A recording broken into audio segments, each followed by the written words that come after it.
Hello, everyone. Happy Sunday. Well, Sunday for, here in this part of the world, our friends in Australia are already in tomorrow. And tomorrow is a very special day here in the United States because it's solar eclipse day. Now, I've gotten some bad news about the weather where I live, so it looks like I'm going to have to do a travel if I'm going to catch it. But we'll do our best. So stay posted for that. I am still hoping to do a live stream tomorrow to capture the eclipse. We'll see how it goes. I'm gonna try though. Also, other news, if you're not already familiar with Bad Science Sunday, it is one of the best things on YouTube, and that happens immediately after this show over on Maya Adkinson's channel. And tonight, I'm going to be on it.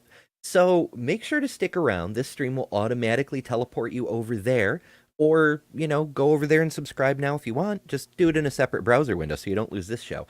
Because today, we are going to do some live counter apologetics of our old buddy, Allen Parr. I'll Well, play hey, him a second here so we can see we can see his face. Um, he brought a friend over who was promoting a movie about the Ark, the Ark in the Darkness, I believe it's called. Dr. Dan Biddle. We'll get to him in a second. And he and Dr. Dan, they want to try to prove that Noah's Ark was real. And this should be really interesting. So, yeah, we're going to get right into it after I do just one thing. I've got to click a couple of buttons to get there. And there we go. As some of you in the live chat will notice, we've just dropped a bomb load of gift memberships because YouTube gives creators a certain amount of gift memberships they can give away every month. It's a new month, so let's do that. Let's get people excited. Let's bring some people in. It's a fun time, and we have tons of custom emojis that the community gets to vote on. I'll drop a few random ones right now. And if you're not in the live chat, consider not just subscribing. Please do subscribe if you like content like this, but also ring the bell for notifications so you don't miss a future live stream. We would love to see you in the chat. So, right, these winners right now are James Duncan, Umami, Carrie Ann Chrysler, and Poor Claire and Katrina Pack-Baz. So congratulations to you. Do enjoy those custom emojis. I also see in the chat, Pragmatic Crystal has dropped by, as she often does with sharing the links and wonderful things like that. And I see James Duncan. Hello. Ever since I saw him regurgitate the tired old trope that the Bible doesn't endorse actual chattel slavery, I haven't been at all impressed with Mr. Parr. And that's fair. Now, you may notice I'm hybridizing OBS and StreamYard today, which is why sometimes the comments kind of block out my face.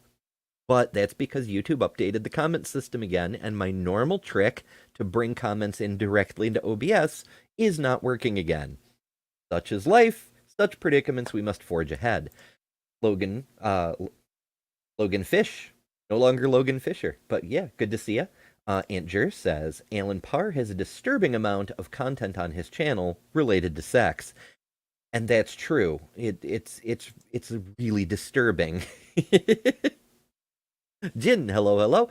This is going to be bad, like horribly bad, right? Yeah, yes, it definitely is. Logan says, Noah's Ark 2, Rainbows Rescinded. Yeah. It's happening again. Dang it, Yahweh, you broke your promise. All right, that's enough preamble. Let's get right to it, shall we? family, Allen Parr here, back with another very exciting guest. I am so very excited. I've got a new friend and brother in Christ on the show with me. His name is Dr. Dan Biddle. And hey, he's got an amazing movie that's going to be dropping here very soon. Depending upon when you're watching this, That's right. They're here to shill a movie, but whatever. That I don't even care about that. We'll skip all the related stuff. And that's one of the reasons we're watching this this video by Allen Parr in YouTube, because it's got timestamps, so it lets me skip over nonsense, things that don't matter, and skip around if necessary. So yeah, good times. It's called The Ark and the Darkness. And guys, trust me, you're going to want to go to the theaters and you're going to want to check this. Yeah, look at that that CGI there. It's almost up to the level of a PlayStation 2. I'm kind of impressed.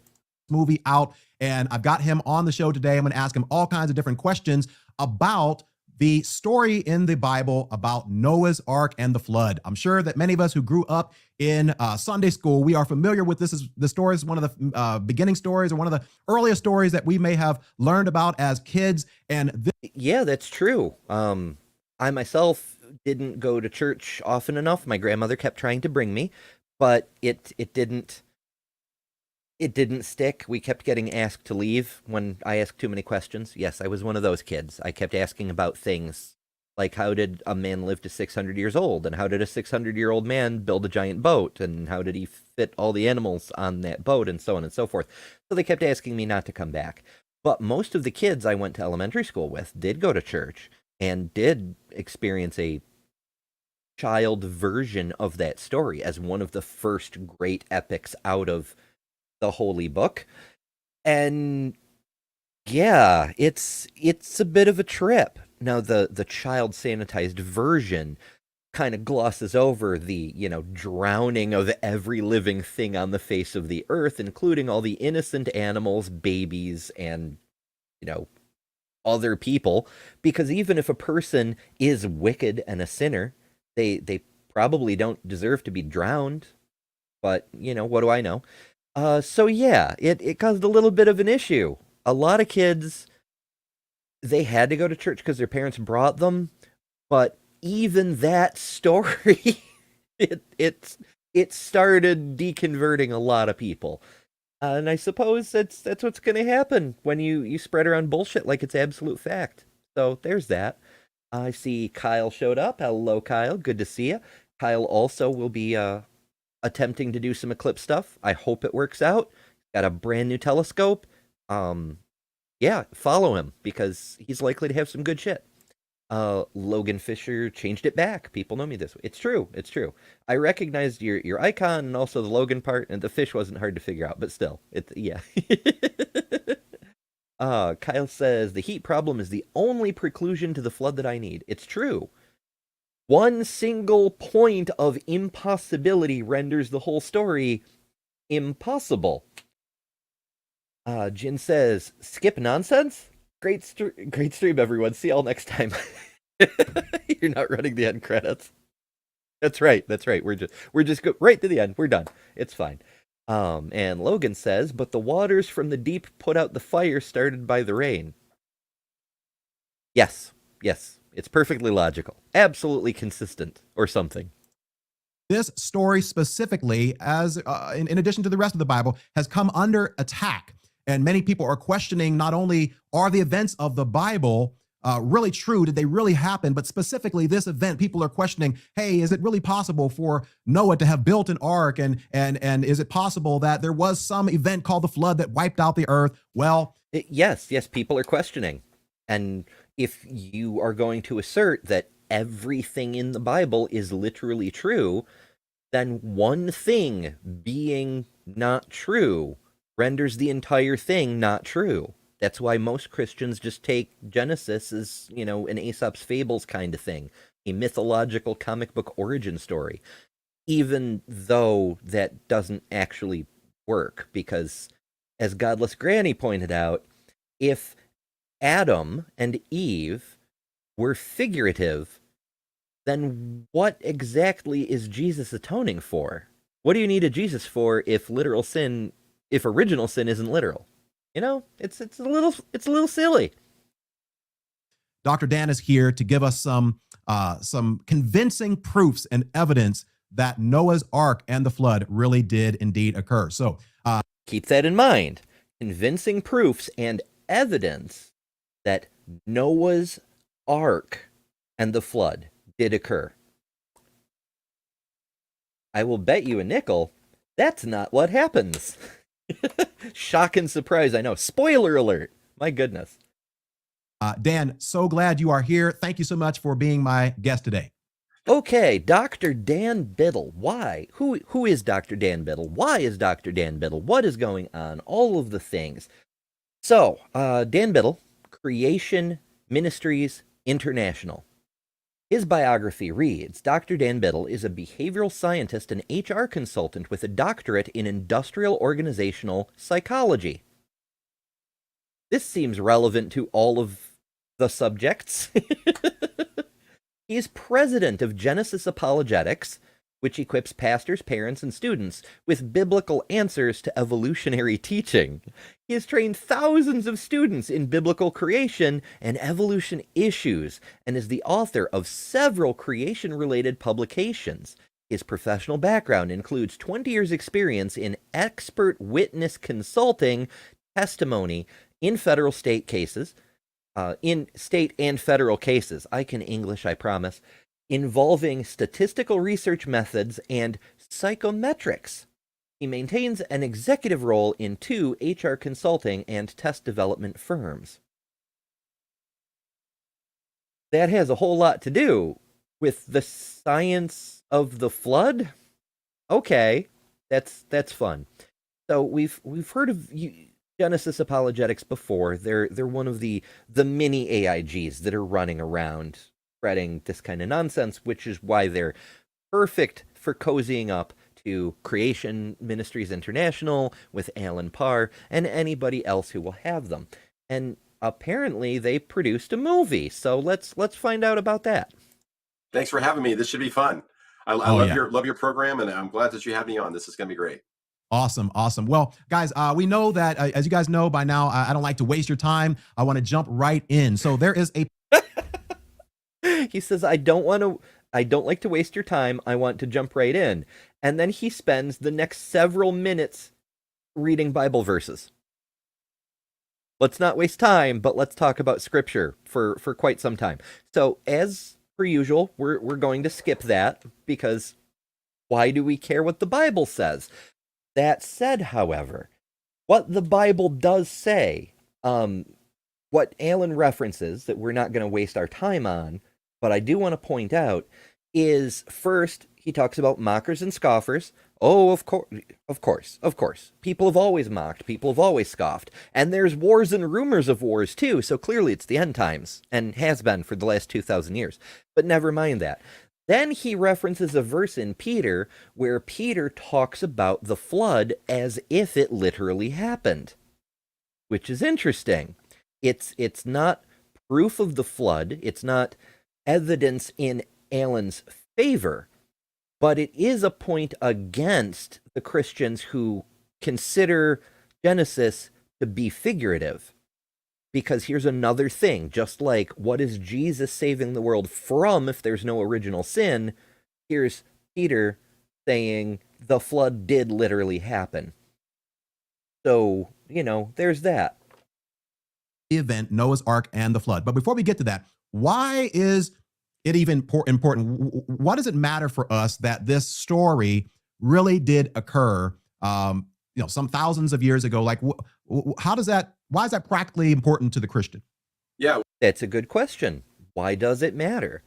Why can't you just say it's figurative and go on with your life? Why do you have to insist this thing that is, let's say, highly implausible actually literally happened? Why are they fighting?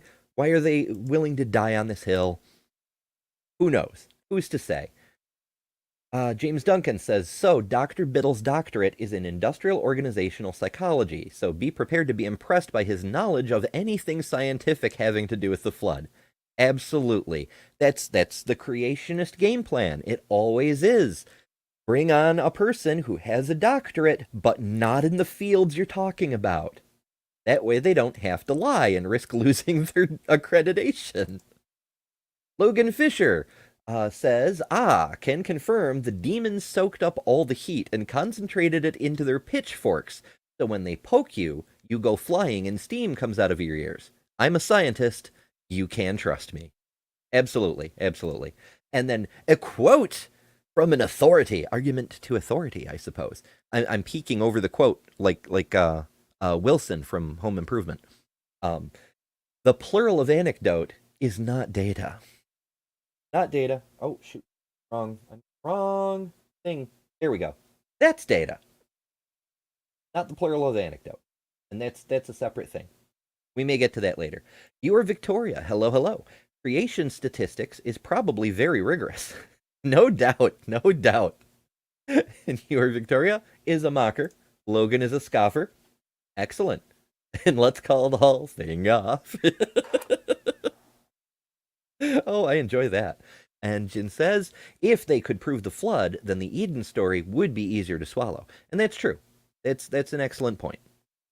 What's the significance of Noah's flood? I think it really comes down to this, is that a lot of Christians these days don't know how to deal with the miracles of the past. They'll believe that, oh, gee, God raised Jesus from the dead, or Jesus can raise Lazarus, but creation in 6 days. Oh, that's a good one. Because if some of the miracles are bunk, why not all of them? And if Jesus didn't rise from the dead, then what even is Christianity? I'm not sure I believe in that miracle. What about parting in the Red Sea? I'm not sure I'm going to buy that miracle either. So what's happening is a lot of Christians today are framing themselves as New Testament Christians. Well, I just believe in Jesus. I believe in Jesus' resurrection. But the stuff before in the Bible, maybe it's allegory. Maybe it's just myth.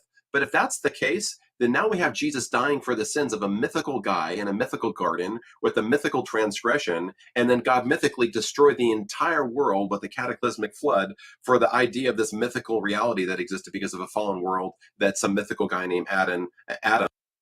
I gotta say, Dr. Dan's spitting some facts. Like we just said, as Godless Granny has pointed out, if the Garden of Eden was myth, then what is Jesus even for? Let loose the controls over to the enemy because he brought sin and death into the world. So it's very significant that we should not regard the miracles of the Old Testament and the judgment like the flood as a mythical thing or an allegory. So it's really fundamental to how one views the world. And it also has deeply seated things as well. For example, because I know that Noah's flood happened and the Tower of Babel happened after that, within about 100. Oh, the Tower of Babel. Yeah, of course. That's typical for creationists. They often assert that the Tower of Babel happened right after Noah's flood, about 100 years later, but details. But how do you know? How are you aware of that? Because if the Tower of Babel incident actually did happen and all the languages were confused, then any records from before that moment were rendered incomprehensible.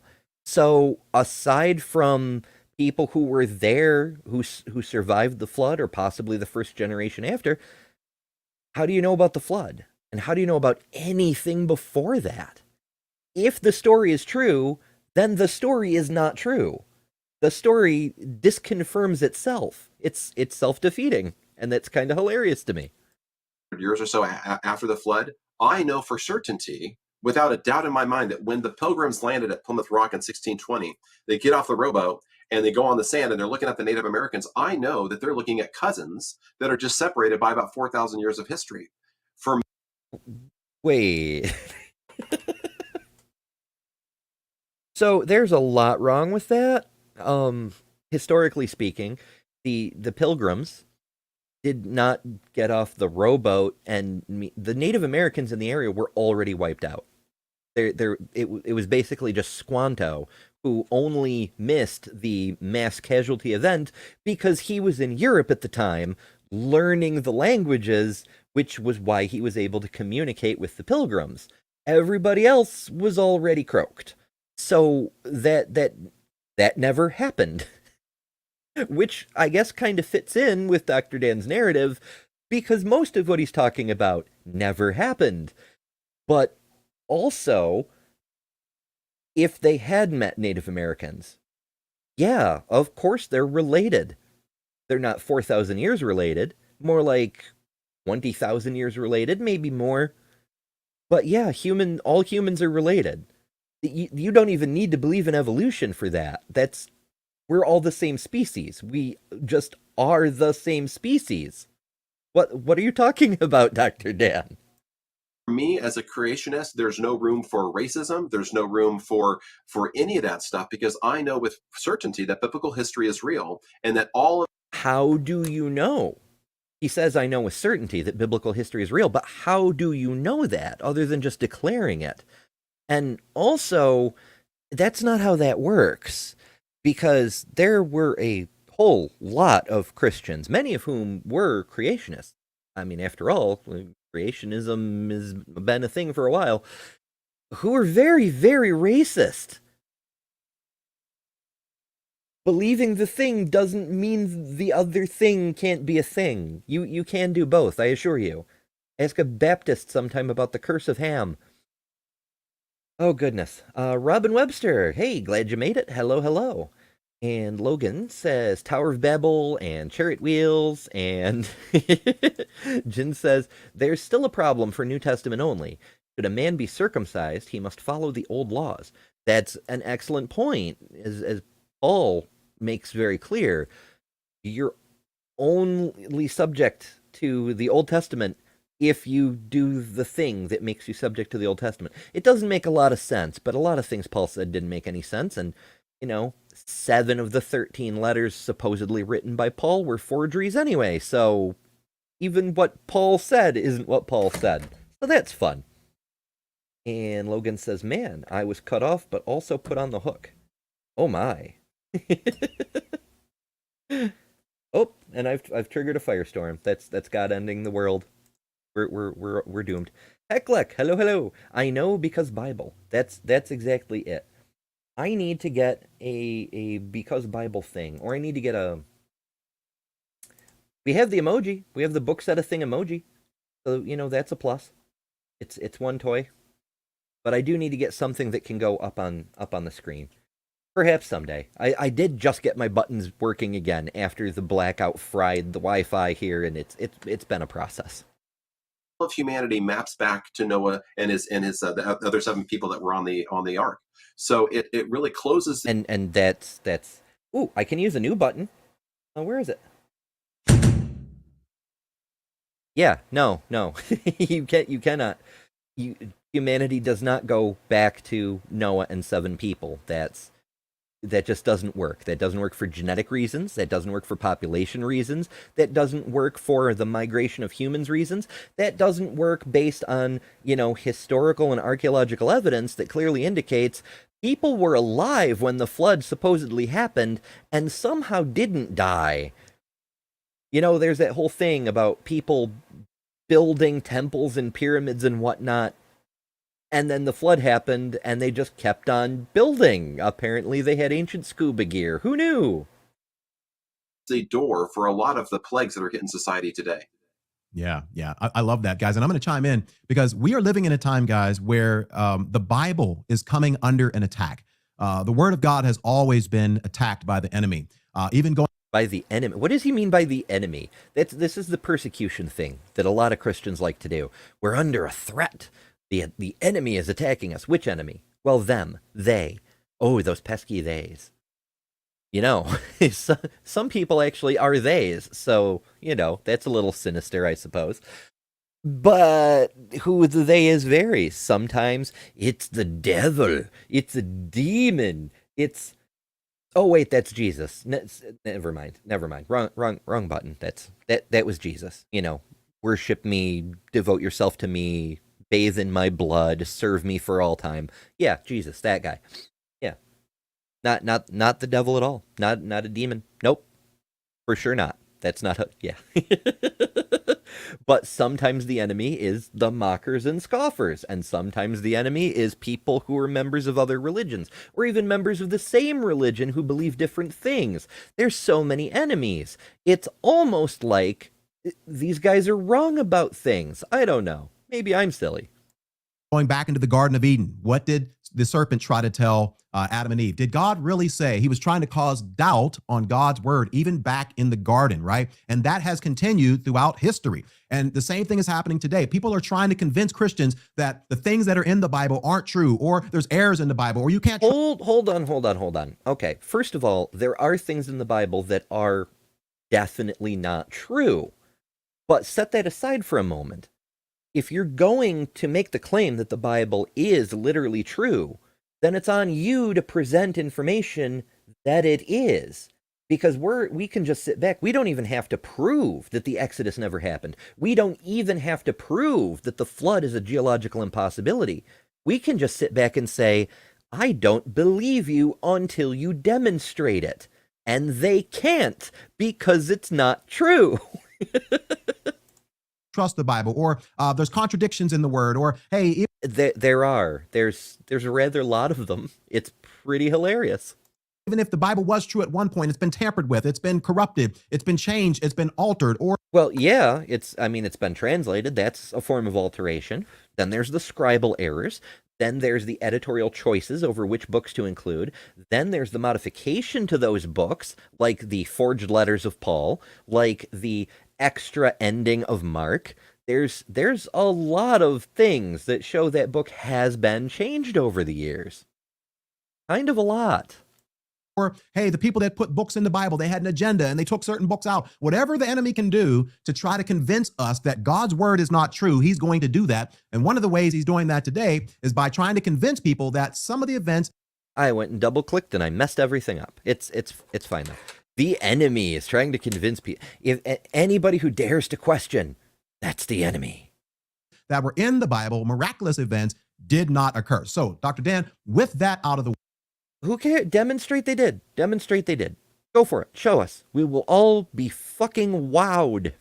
way, let's jump into the meat of this conversation. In this movie, The Ark and the Darkness, which, guys, I had the privilege of watching. I actually had to watch it twice because it was so good. It was so deep. That is the meat. Alan didn't understand it the first time through. He had to watch it again. Oh my goodness. All right. Is it okay? Well, technically, we're in the first evidence, so I'm not sure how far to skip to get past this movie pitch. It was so profound. You all give several clear and concrete evidences that how could you possibly refute after watching this movie of the reality of the ark and the flood. So I wrote down so many of them: climate of the pre-flood world, the post-flood lifespan, the age of collagen found in bones, plate tectonics, and the earth split up. Okay, I'm not going to steal any of your thunder, but are any of those proof of the ark or proof of the flood? Let's see where he's going with this. Could you just maybe just start with one of those, anyone you want, and let's just break down what's some of the concrete evidence that we can look at, explain in a real practical, easy and simple way. Yes, show us some concrete evidence. 7 shocking proofs. That's actually the title of the video. 7 shocking proofs that Noah's Ark, not the flood, Noah's Ark was an actual event. Yes, show us.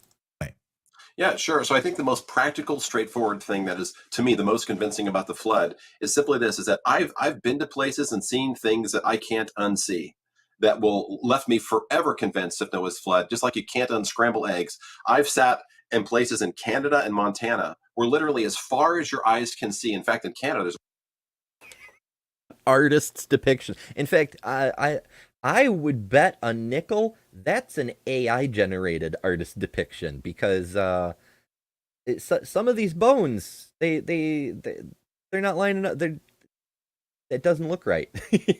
Like ribs running all the way down the body past the hips, or bones in places where there shouldn't be bones, or femurs fused to hip bones, or there's just so much that's more than a little wonky.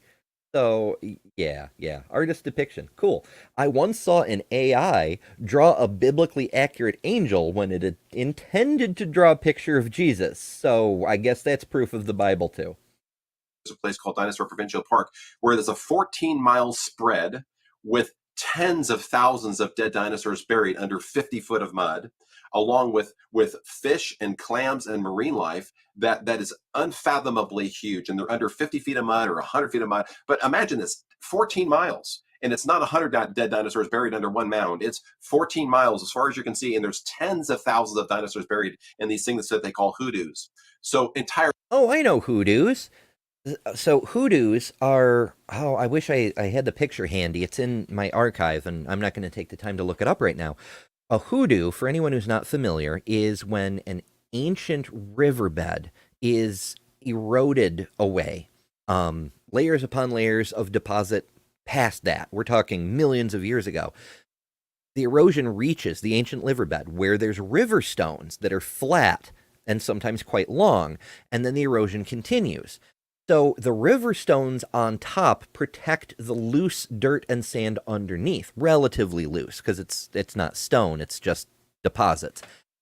So they protect that while the erosion continues around them, and you end up with mounds with a big old stone on top. It looks almost like a mushroom village, but there's some really cool ones around. Some that look like an alien throne, and another one that looks like a big old stone flag just flying off in the. It's weird stuff, but it's pretty cool. So that's a hoodoo. It's a section of ancient deposit that's protected by a river stone, a flat stone on top that keeps the erosion from depleting that deposit. And he's saying there's tons and tons of dinosaur bones inside these hoodoos, protected from the elements for however long. That's really cool.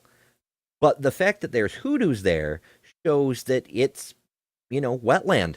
So yeah, there probably would be a rather lot of fossils, because wetlands are very, very good at producing the conditions to produce fossils. You're going to get a much higher fossilization rate than you would in, a desert, for example. There are herds of these creatures, and these are creatures that are 30 feet long.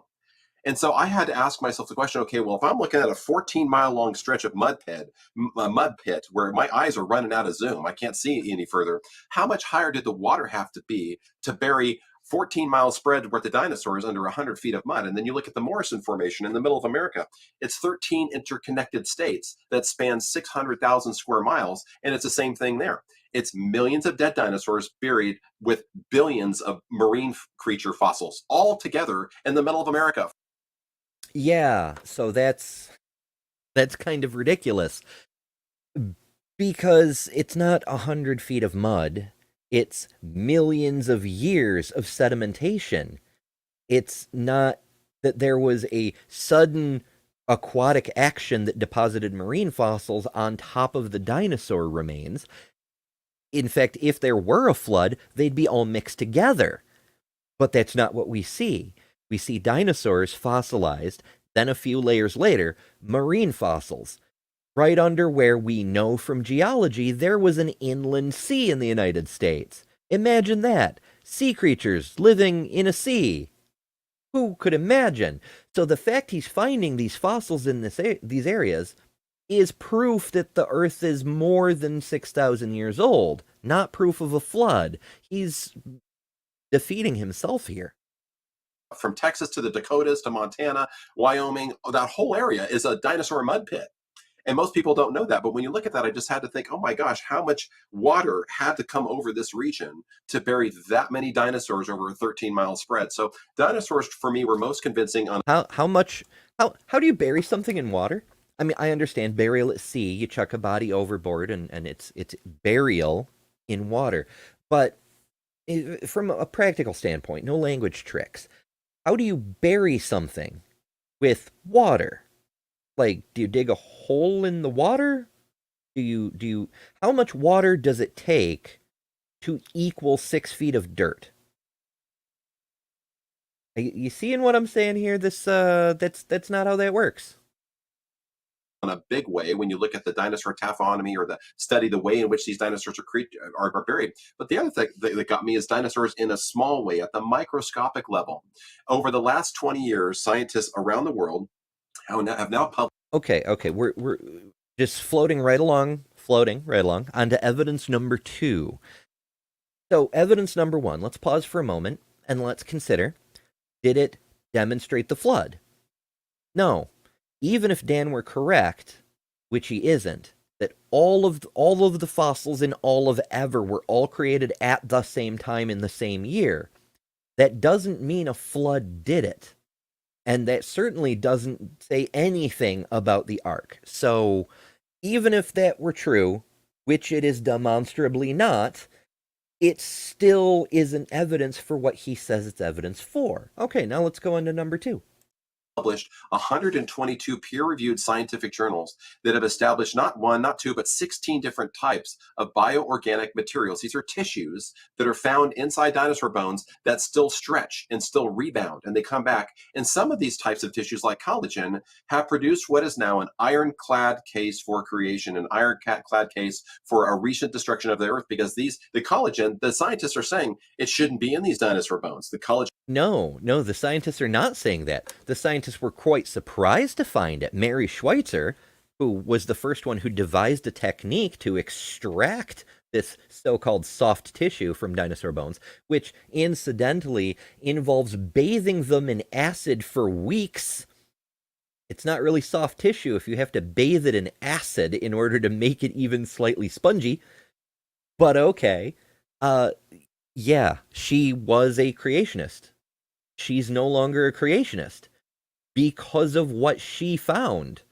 So how exactly does the discovery that deconverted a creationist into just a regular run-of-the-mill Christian, how is that evidence for creationism? That's a very curious thing to say. Also, more to the point, as evidenced by the fact we had to soak that stuff in acid to make it spongier enough to manipulate, it's not actually soft tissue. It's partially fossilized. And that takes a while. So there's that. Decay. Some say it's got a maximum shelf life of maybe 10,000 years. Some people stretch it up to 100,000 years. Some people say, which people? Which people? It's all creationists, isn't Dad? Yeah, it's your guys who are just making shit up about how long this stuff can last. You know what's interesting? If the creationists are right, then, and bones disintegrate after just a few thousand years, we shouldn't even have dinosaur bones. There shouldn't be fossils. Fossilization takes a little bit more than 4,000 years most of the time, but details. Logan says, I wish Francis Collins was stronger on Adam and Eve not being feasible. I'm not I've heard that name, but I can't place it off the top of my head. Your Victoria says, that is Sudbury on Saturday morning after payday. I'm not sure what that means either, but yay. Maya, hello Maya. We'll be seeing you in a little while. Looking good, girl. Well, thank you. I appreciate that very much. I tried. I actually I changed several times because I started a thing and then yeah. I don't need to explain. It just Jin says, stop misrepresenting the facts so they'll fit your narrative. I assume that's directed at Dr. Dan because he's the one presenting, not facts. But, I'll keep it under advisement. And your Victoria says, I was looking at the AI sand apocalypse photo. Yeah, it's a fun one. I could almost hang it up on my wall. But everyone knows that if you take a cow bone and throw it out into a mud pit and cover it with mud, in a couple thousand years, it's going to be gone and decayed. Well, there should. Oh, what did I just say? In a couple thousand years, there shouldn't even be a bone at all. Also, everyone knows that citation. Is that a scientific article? Is that a peer-reviewed study? Everyone knows. No, of course not. That's appeal to common sense, which is rarely sensical. Details. Beta Ray, hello, good to see you. Shouldn't be this collagen left because bones are made up of an infusion, a matrix of what's called hydroxyapatite, which is the hard bone mineral, and collagen, which is the fiber. When you blend these two. Also an AI image. Just want to point that out. That's not what things look. That's not what any of the things in this image look like. It's not how any of this works. Things together, it makes bones both hard and flexible. Collagen provides the fiber, that kind of the matrix that makes it soft and pliable, so when you fall down you don't break your bones automatically. It's worth noting that collagen is part of all the tissues of your body. It's what holds your skin cells together so you don't just collapse into a pile of cells. But also, even within the bones, the collagen in the bones, they're still bones. They're still hard. So it's not like it's soft, squishy tissue even when you're alive. Well, this stuff is still inside dinosaur bones when they come out, cut them open and look inside. So it shouldn't be there if they're really millions of years old, but they're not. They're recently buried in the. That citation needed. He's just asserting that. If they're really millions of years old, they shouldn't be there. And yet they are, and there it is. What's your evidence that it shouldn't be there? Well, because. Flood. So that's some of the right off the top of the shelf, the things we're going to be covering in this movie. And the cat's out of the bag. It's an ironclad, case closed evidence for Noah's flood that happened recently. How? How is that ironclad, case closed evidence for Noah's flood? Because once again, even if what he said were correct, just like with the first thing, which is also dino fossils, so I guess it's, the same argument twice from a certain point of view, even if that were the case, it doesn't demonstrate a flood, and it sure as hell doesn't demonstrate an ark.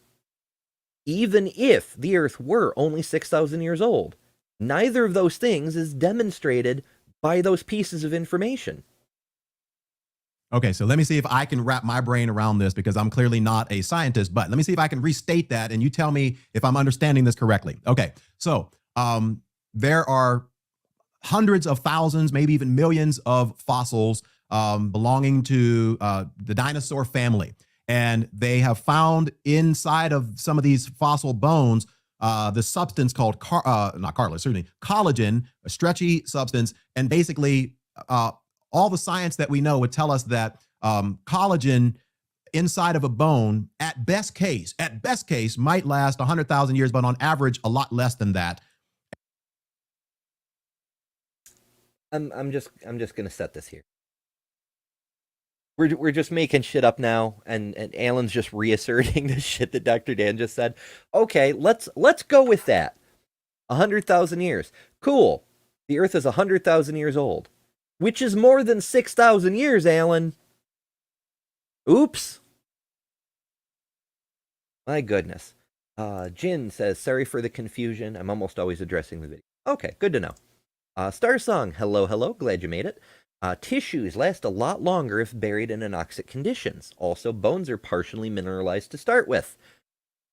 Hence, bones.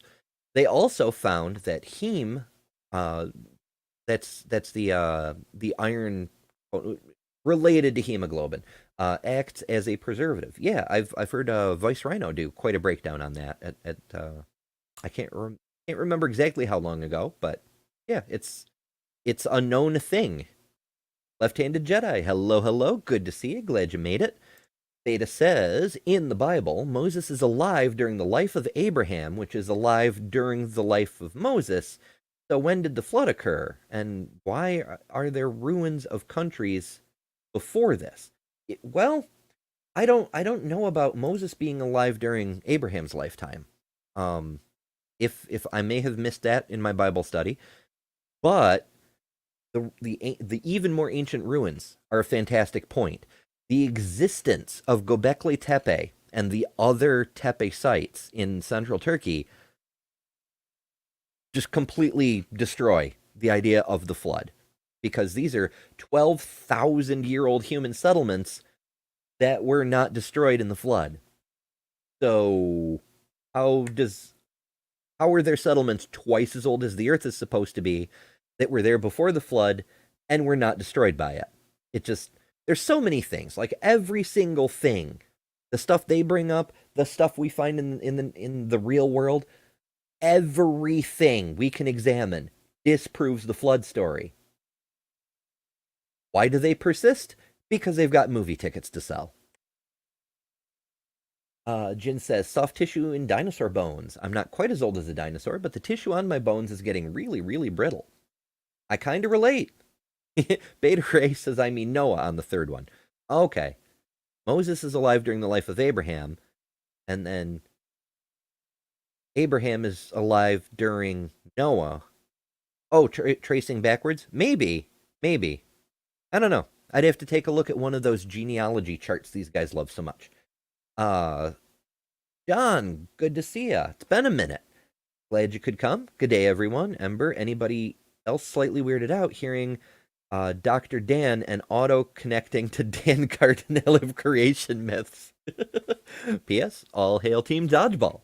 Good deal. Yeah, that's a good point. We do know a few other Dr. Dans. I could call him Dr. Biddle, but I don't know. That just sounds like I'm insulting him for some reason.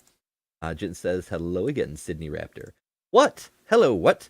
Didn't they dig up a totally preserved woolly mammoth a while back? I heard rumors, wars and rumors of wars.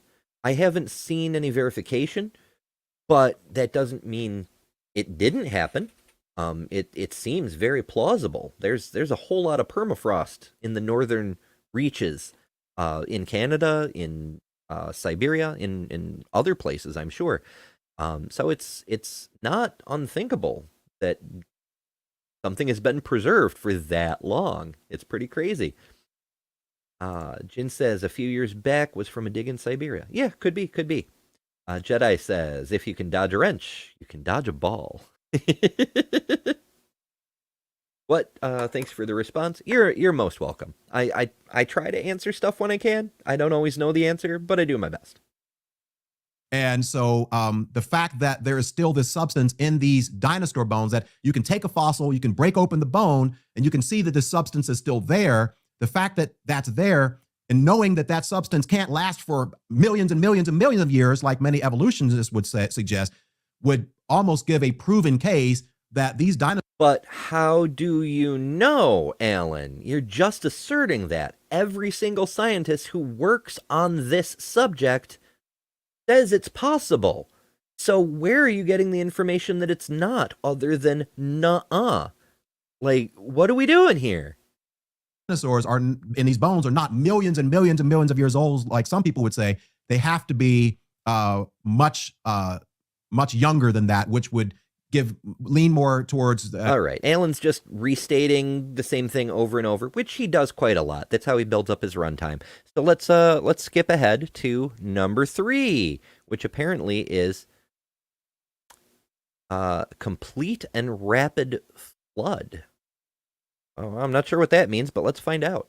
Event did happen. Now, talk a little bit about why it was important for it to happen completely, for them to be completely buried and rapidly, because that's the key to, or at least one of the keys to giving evidence of a rapid flood happening like really quick, that these bones, these fossils had to have been buried completely and rapidly. Talk a little bit about that. Yeah, that's how fossils usually work, is they have to be buried like completely and quickly, because otherwise scavengers tear the body apart. It just John says, no, you can't just break it open and find soft tissue. Stop freaking lying. Yeah, very, very well put. My goodness. I don't know what to do with these guys. Yeah, you need rapid burial to make a fossil. We have fossils, therefore there was rapid burial. Usually, there are some exceptions. But yeah, that doesn't prove a flood, and it really, really doesn't prove Noah's Ark. So I'm not sure what he's hoping to accomplish here.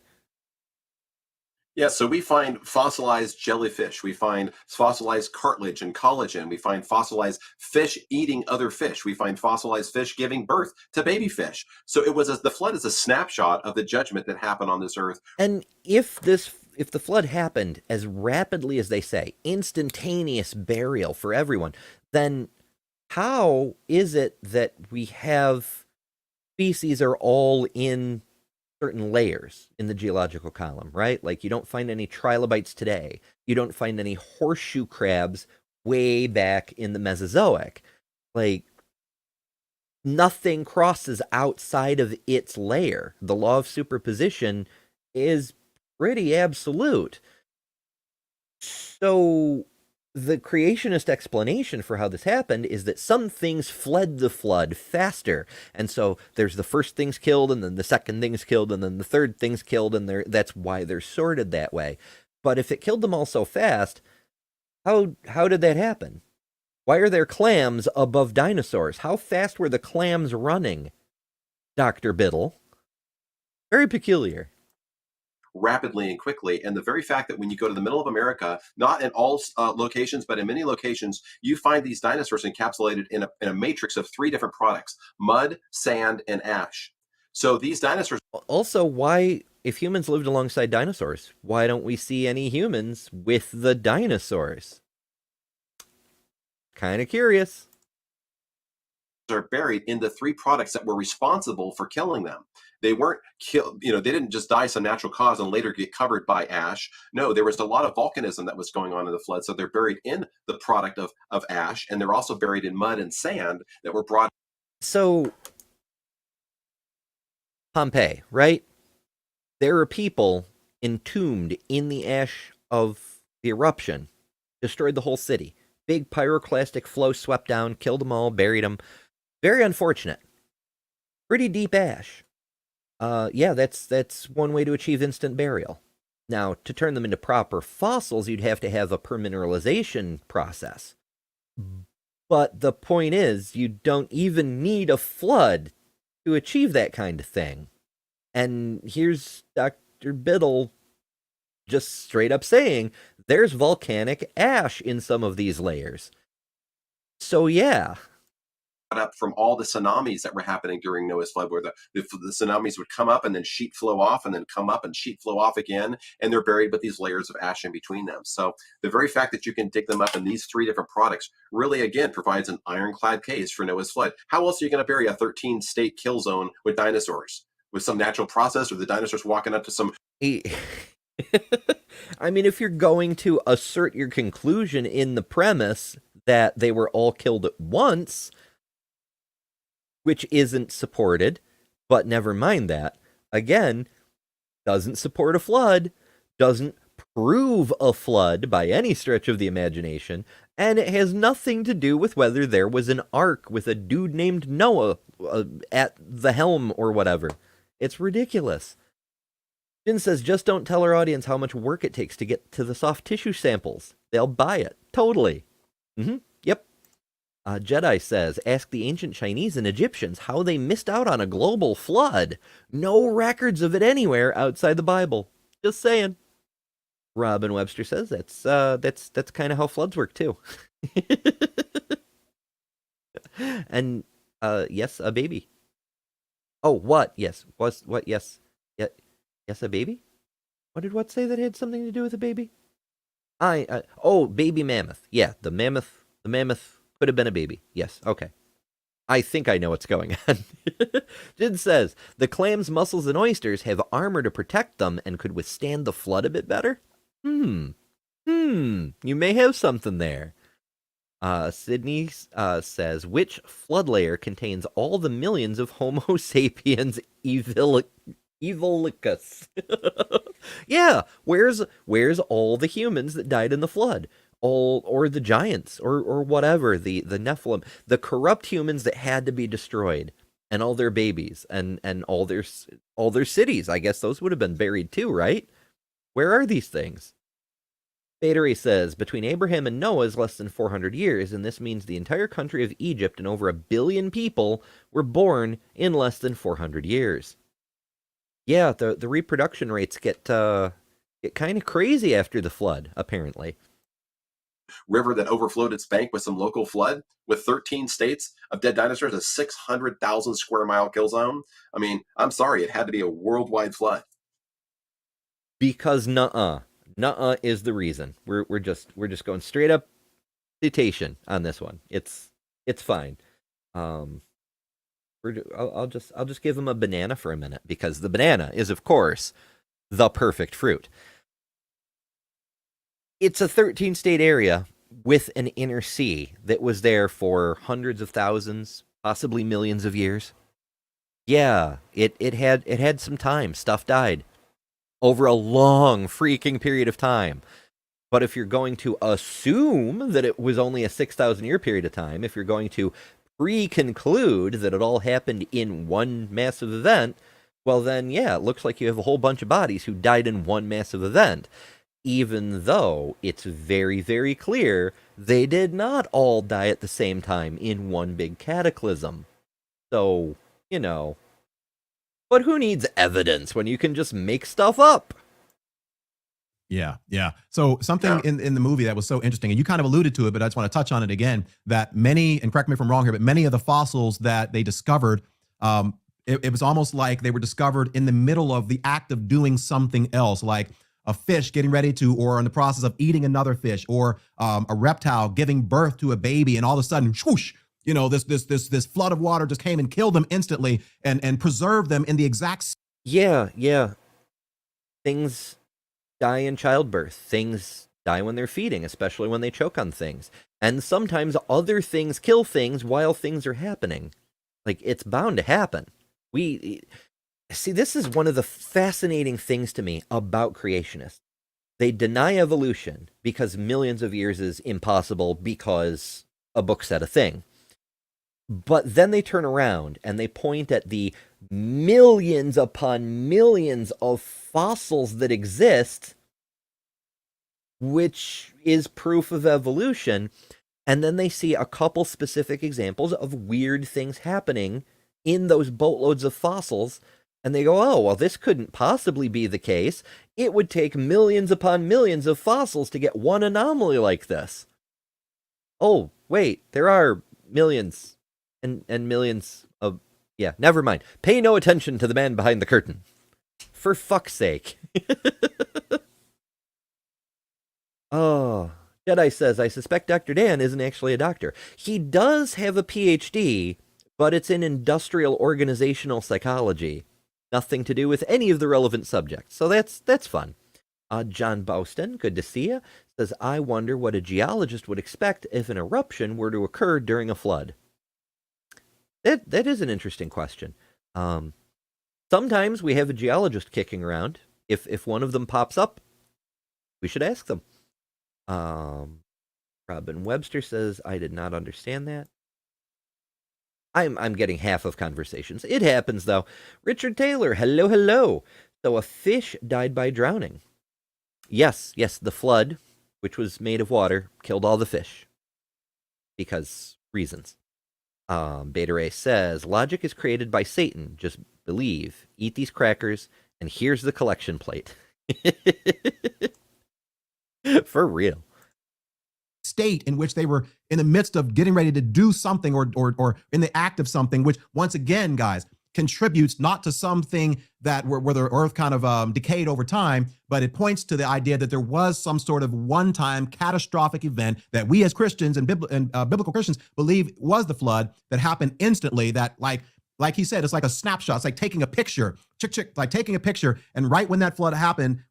So now it's instantly, but there was also time for the smaller creatures or faster creatures or flying creatures or whatever try to run away, but it was instant. Like, the fact that these things are mutually exclusive, that's no barrier to this freaking wishful thinking. It's crazy.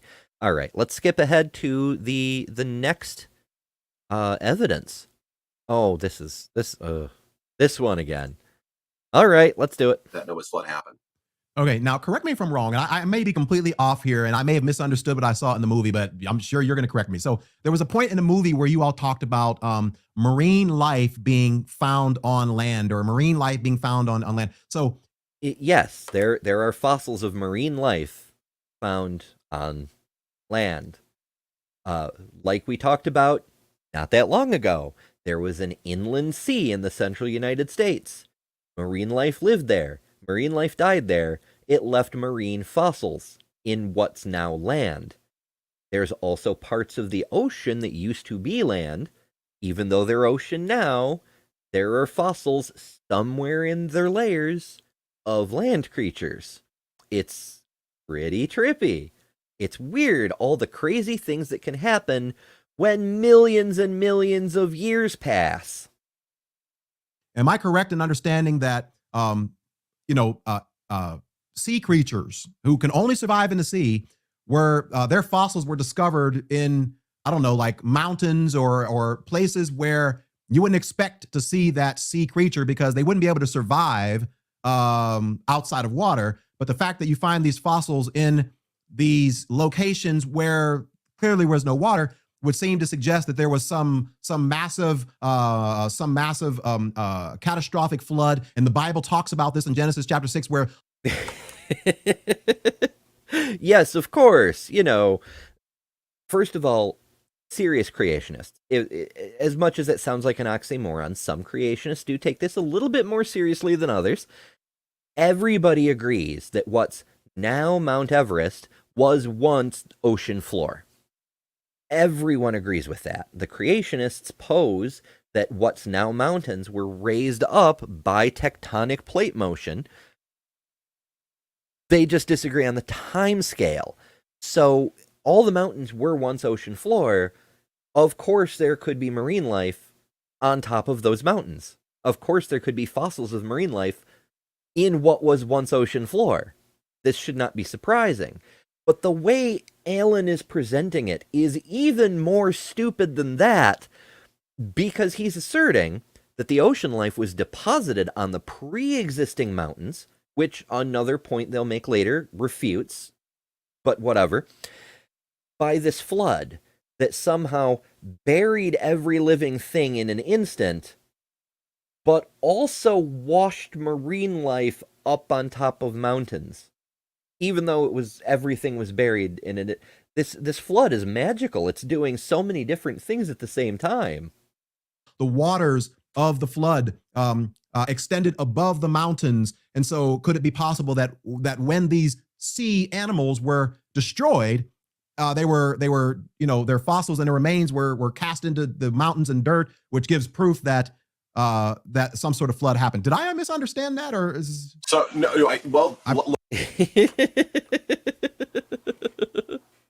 It's a hilarious way to put it. Everything was rapidly buried, which is why there's fossils that aren't under hundreds of feet of mud and, millions of years of depositions on top of mountains, because they were rapidly buried and also transported to the mountains and also not buried. Yep. Checks out. Let me answer too. Well, no, it's complicated, but there's two things with respect to marine fossils that really provide an ironclad case for the flood. The first is that we do find, as you stated, we find marine fossils buried with terrestrial or land-dwelling creatures all over the place, in places where they should not be. They're rapidly entombed, where the ocean layers. We do find some areas where there's land life and aquatic life in the same place, such as wetlands, such as the shore zones of inland seas, past inland seas. This came up on a recent stream. I think it might have been Doc Dino. Everything runs together in my head.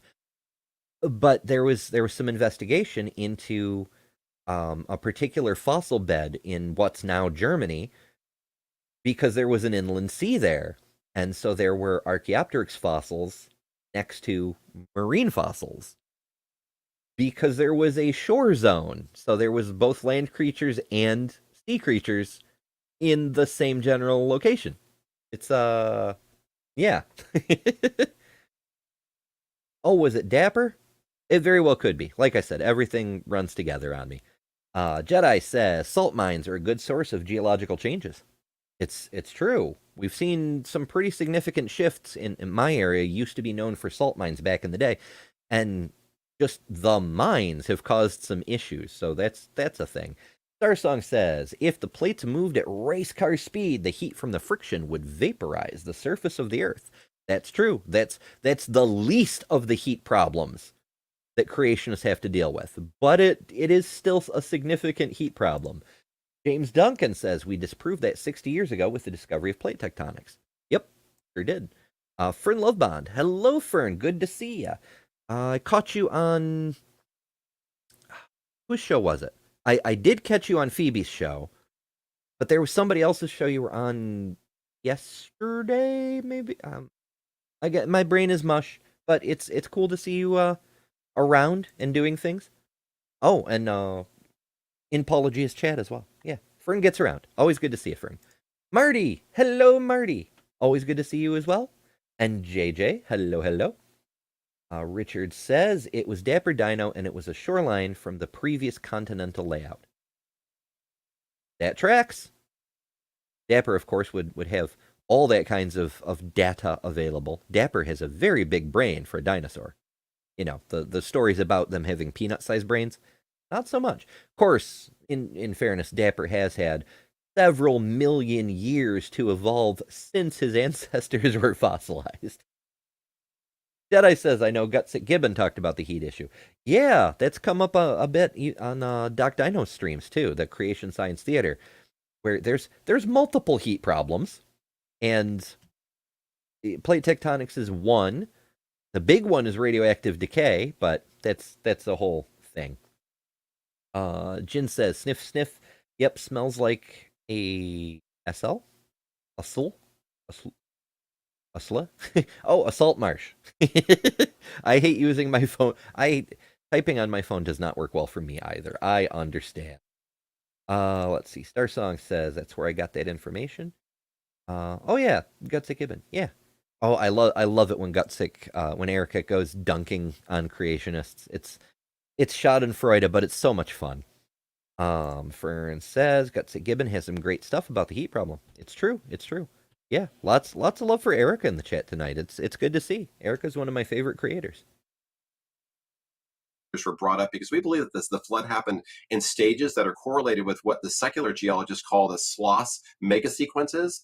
And in the Sauk and the Tippecanoe and the Kaskaskia, the first three Sloss megasequences were mostly marine, and they're bringing up marine life and they're bearing it onto land because of the tsunami actions of the flood, bringing the coastal regions up and bearing these creatures on top of land. So that would be the first thing to consider. Now, in some regions like Mount Everest, for example, it wasn't that the flood mobilized those creatures and then brought them up and buried them on existing mountains. What happened in many of those cases is that the sea was tectonic, the sea floor was tectonically elevated during the flood and all of its actions. So the sea life that was on the sea floor was brought up along with the land that were the sea levels that were there. Even Dr. Biddle agrees that what's now mountains was once sea floor.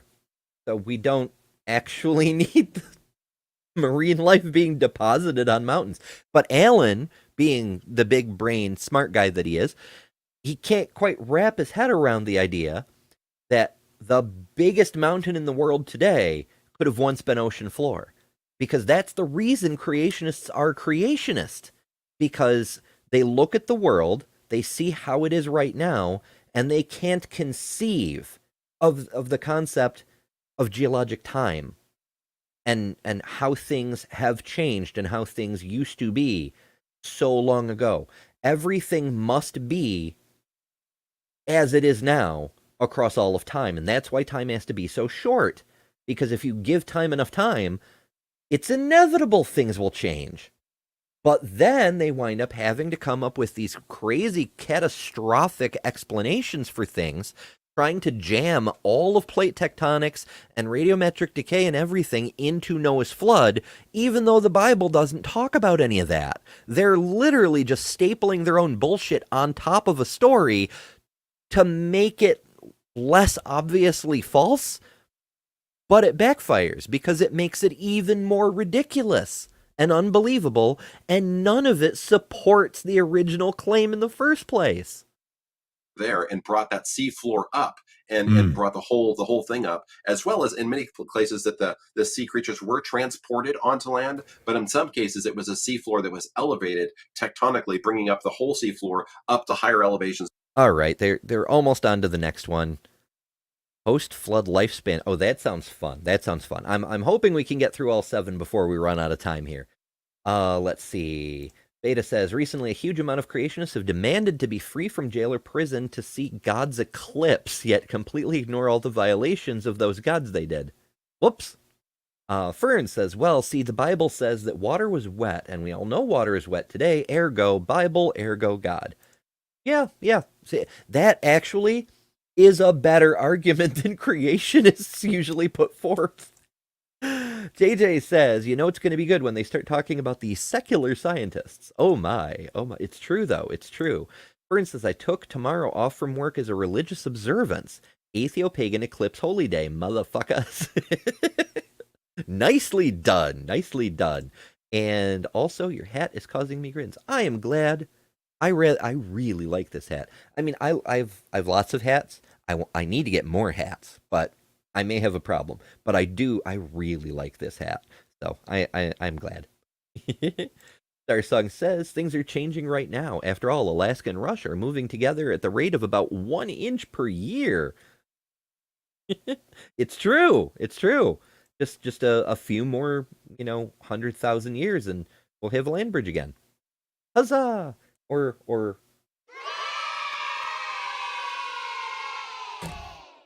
it's a phenomenal event. JJ says, "Is water wet? I dropped out of school." It's the wettest water you've ever seen. Beta says, "See what I mean? Religious people are demanding the eclipse as a divine omen of the gods."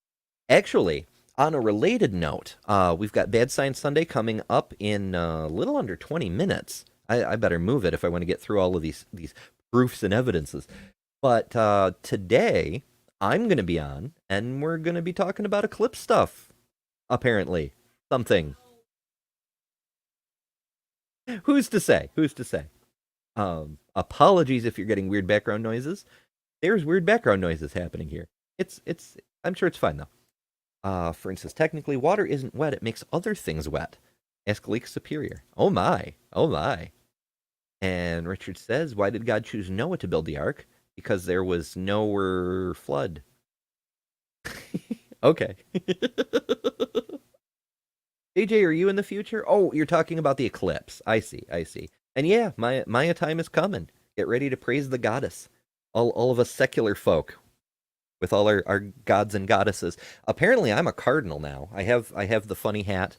I'm not wearing it right now, but I have one. So I'm an atheist cardinal. I've been promoted. I only used to be a bishop. Which people on the ark held the tens of thousands of humans parasite? Yeah, that's a good question too. Why are we talking 90s cars? Hello, Vonrek. Good to see you. Why are we talking 90s cars? I must have missed something. Red flags, evolutionist, evidences, and secular scientists. Yeah, they tell on themselves quite a lot. All right, let's get on to the next proof. Number 5. This is what it was now.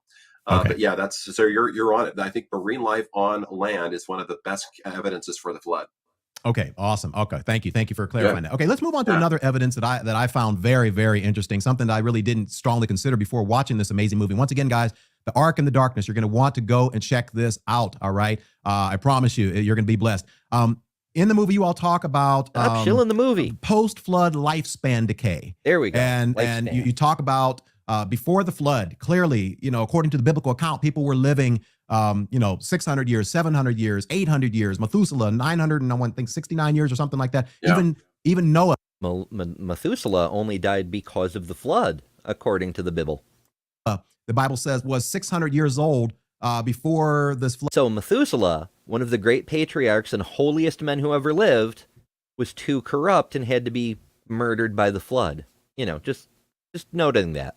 Flood happened, and then I think correct me if I'm wrong, but he lived another 350 years after that or whatnot. 350 years, yeah. Yes. Yeah. And then after the flood, we see this exponential decay of lifespan happening where people are not living that long. Talk to me about why and how does that give any evidence at all to a flood happening? You guys, that is an excellent question, Alan, because I was just wondering the same thing. I was just going to say, you know what? We could just give them this point. We could say, sure, humans used to live to almost 1,000 years old, and there's been a decay. Why not? How does that demonstrate a flood? What does that have anything to do with the flood? Alan's ahead of me on this one. It's incredible that we're living in the day and age that we are right now because we've figured it out. We absolutely know, not our team, but other creation scientists, we figured out, we know what's going on there. I remember reading the Bible as a kid and just puzzled, bringing up stories. My mom just going, Mom, how in the world do these people live in 700 years, 800 years, 900 years? It doesn't make any sense. So before the flood, we see that these patriarchs listed in Genesis lived an average of 912 years, if you just average them all up. But then after the flood, we have Noah living 950 years, but his son only lived 600 years. And then we have Peleg living 200. Oh, this is fantastic. So this has come up before on Eric Hoven's stream when he had John Sanford, the mind behind the concept of genetic entropy. And there's two big problems with this kind of thing, this lifespan degradation. First of all, it's p-hacking because they only measure from Noah. What about all the people before Noah? Second, what does the flood have to do with the lifespan decay. They blame it on original sin, but original sin happened generations before Noah. Why does it wait so long to have an effect? Why does Noah's son, who was already alive prior to the flood, have a shortened lifespan after the flood? And also, this only tracks if lifespans continue to get shorter, and they don't. They reach a bottom, even biblically speaking. They reach a bottom around Jesus's time with an average life expectancy of 35 to 40 years, and now they're going back up. How could that be?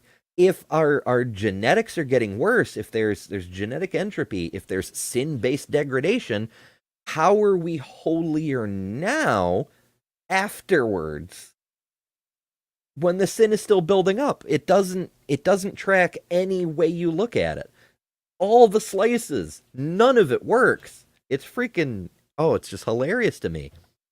Jedi says, that is nothing compared to the King's List where they ruled for 20,000 years. It's true. That's a fun one.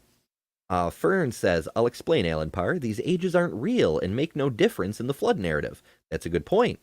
And Jur, good to see ya, says, them talking about people living for hundreds of years with a straight face gets me. I know, they're taking it so seriously, and it's... yeah, they literally think this shit is true. They do.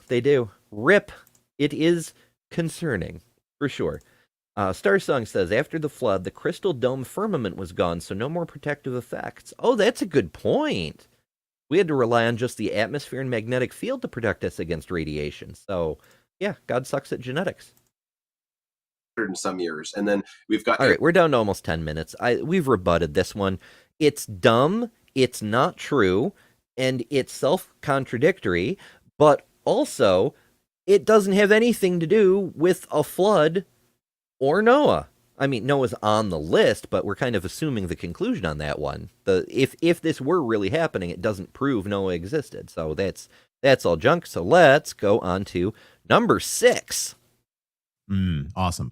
Okay, so I love that. I think we've got that down, guys. Let's move on to another evidence that I found very interesting that you all talked about in the movie. And I have to admit, I don't fully understand everything, but it's the idea of Pangea, I believe it is. And the idea that at one point, the Earth was just one big continent, right? And then all of a sudden, obviously now we don't have that happening and our world is made up of... So this is kind of hilarious too, this Pangea thing. Like we mentioned earlier, if you use plate tectonics in your argument, then you rule out the other stuff that they were saying, the reasons for the floodplains and all the... it's mutually contradictory. Like, this is how the mountains happen, and it's mutually exclusive with the stuff they said earlier. And also, this takes millions of years. We know Pangea existed because of geology, which tells us it did exist, but it existed millions of years ago. So what the fuck? If you're gonna assert Pangea was real, then you're admitting the Earth is not 6,000 years old. Why? It hurts my head so much. But the good news is, we got a super chat from Mad Computer Scientist, aka the Sinister Porpoise. When you think of sinister porpoises, think of the Sinister Porpoise. Who sends $5, thank you so much, and says, send me the data set where they're getting lifespans before and after the flood, and I can write a Python program producing plots to prove it wrong. I'm sure. I honestly, there is no data. It's just book said a thing, which, I'm really gonna need some kind of graphic. But for now, we'll have to make do with the emojis. And quick reminder, new emojis open up when we get more members. And when emoji slots open, members get to vote on what the new emoji is. So, just throwing that out there. That's 2 good reasons to become a member. Also, supporting the channel like Sinister Porpoise did. That's much appreciated as well. Jedi says, that has happened multiple times. Burns says, let me ask you this. How does the betrayal by Judas prove the flood happened? Allen Parr, probably. Yeah. It's there is no data, only gruel. Oh goodness. Yeah, for sure.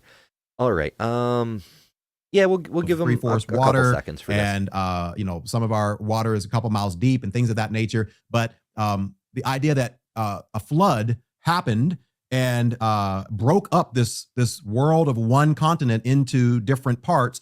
Talk a little bit about that and how that gives some evidence that this event that we believe is the flood contributed to.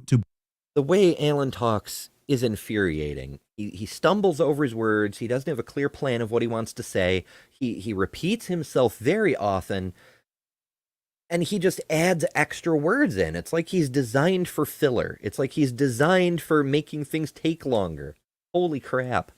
It's just, it's infuriating. But the good news is Von Reck just gifted 5 Ember ships. Thank you, Von Reck. I appreciate that.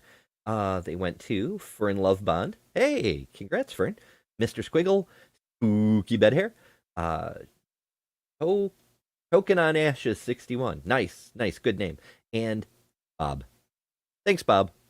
So yeah, everybody do enjoy your many numerous custom emojis, and hopefully at some point we will get to the point that we'll open up new slots. It's, yeah. Very much appreciate that, though. And I hope everyone enjoys. Let's see. Plate tectonics broke up the lands, not water. It's true. And Fern was just about to get a membership and got a gift one. Yeah. Trying to get more emojis. Hell yeah. Breaking up what we believe at one point was a one world continent. Yeah, sure. We know that both from scripture, where God says, let the dry land appear. So we do believe that there's a scriptural case to be made for a one continent situation. But we also know from geology and geophysics that there was, in fact, a single continent. Some people call it Rodinia or a Pangea-like formation. But it's Rodinia, those are separate things. Gondwanaland, they're all different arrangements. And the fact that there were all different arrangements is really strong evidence for millions and millions of years. Because it didn't go from one thing directly to what we see today all during the flood. We know all these different arrangements happened, and for them to go and cherry pick one specific arrangement and say this was the before state, when the evidence that presents that before state also presents all these other states, it's just freaking mind-blowing. It's quite obvious, because it comes down to this. If you look at the Mid-Atlantic Ridge, which is a 10,000-mile tear that's right in between. Oh, did you see that? Here's another one. There's an inner sea an inland sea in Brazil. There was one in North America. There's still an estuary where the Mississippi was. They're showing all the things that explain the things they were bitching about before. The major continents of the world, you can map back the continents and they fit back perfectly together like a puzzle piece with this big oceanic tear right in the middle. So you can take these continents like Africa and North America and South America and put them right back together, and they're perfectly puzzle fitting. One joint. 3 continents come together in one joint, and it's not perfectly puzzle fitting, but it's true they do look like puzzle pieces. That's why it perplexed me for ages that plate tectonics was only accepted as a theory in the 1950s. Because, like, a kindergartner looks at a globe and goes, those things look like they fit together. Whatever. Wow. And the most amazing thing is, if you plot out the fossils and you look at the oil deposits where these continents used to be matching back perfectly together, they're correlated. The same types of creatures and the same types of oil deposits with the same chemical signatures are back in those continents when you put them back together. So we now can... Okay, yeah. Let's put this one to bed so we can get to the last evidence before it's time to go. Yeah, there are fossils of species that cross the boundaries between continents. There's fossils of species from South America and Africa and Australia and across Antarctica and all kinds of interconnected areas that were clearly connected at some point in the past. But they're all at different times with different species and are mutually exclusive with each other, and also show that more time than that has passed. Also, on this great rift, the tear, the Mid-Atlantic Ridge, if it happened in 1 year, then all of it would be the same age. And that's not the case. We can see from the ages of the rocks, there's magnetic reversals along the Mid-Atlantic Ridge. Some of it is millions of years old, and some of it was made literally last week. And everything in between. There's no way to pose that it's all from 1 year. It's absurd. They do a section on how could Noah fit all the animals in the ark. That sounds like fun. But let's just jump to number 7. Okay, wow. All right, another quick little rapid fire question. How is it possible that the ark would be able to hold up in such crazy conditions like a flood, tsunamis, and water breaking into the boat and pushing around? I mean, shouldn't it have just flipped over and, everybody inside would have just died? I mean, how could it be possible if God indeed did use a flood to destroy the earth? How is it possible that that ark was able to hold up? It's amazing, and even secularists have an issue with this, because let's just say that that blueprint was given to Noah thousands of years ago. God himself gave the blueprint to Noah, and he said, look, I want you to build it, he gave him 300 cubits by 50 by 30. So these dimensions translate to a ship that's between 450 to 510 feet long by about 50 by about 80. So the dimensions are perfect for a seafaring ship that didn't have to go anywhere. It wasn't a sail on it, and it just had to basically exist in the ocean for 150 days until it parked up on land. It has a 7-to-1 length to width ratio, which is just like the cargo ships today. They're in international waters going back and forth. Point of order, that's not true. Cargo ships typically have a length to width ratio of 3-to-6, not 7-to-1. That's not even remotely close to the ratio of modern cargo ships.